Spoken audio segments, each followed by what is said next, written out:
And we start here at 5:30 with a story involving the former executive director of the Niagara Falls Housing Authority. That's right. We wanted to know why its board of directors voted last night to extend her dental coverage, even though she recently pled guilty to felony theft from that agency. Channel 2's Dave McKinley reports as we continue to hold people in power accountable.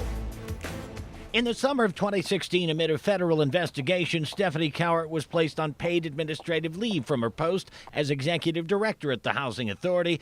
By November that year, she submitted a letter saying she was willing to resign from her $140,000 a year job, forego any unpaid vacation or sick pay, and give up all potential legal claims, so long as she got the benefits in a section of her contract which included lifetime medical coverage and 18 months of dental under COBRA. And inadvertently, in a clerical error, we continued to provide health insurance for the former executive director. The Housing Authority terminated her dental insurance.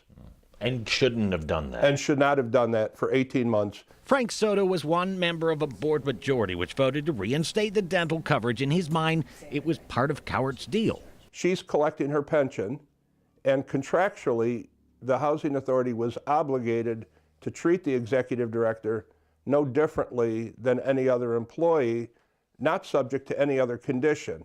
So most other employees don't commit felonies. Last month, Cowart pled guilty to stealing thousands of dollars from the agency she headed for 20 years. Given how she came to leave her position, given that it was because of some sort of malfeasance, and given that she pled guilty to a felony, what would you say to someone that would say to you, she doesn't deserve a dime? I guess a citizen would say, she doesn't deserve anything, and I'm saying that we're a society of laws, and that contract is a binding document, and the Housing Authority had to abide by that document or run the risk of incurring more legal costs. Soto also notes correctly that at the time of her resignation and the terms under which it was accepted, Cowart had yet to be charged with anything and would not be for 6 months. The actual admission of responsibility came well after the day we accepted her retirement. So what appears to have happened is that in her employment contract, there is a clause providing medical and dental coverage. In her letter of resignation, though, Cowart referred to that section only with the words medical coverage, not dental, thus causing some apparent confusion. Soto felt the honorable and reasonable thing to do was to honor the spirit of the agreement.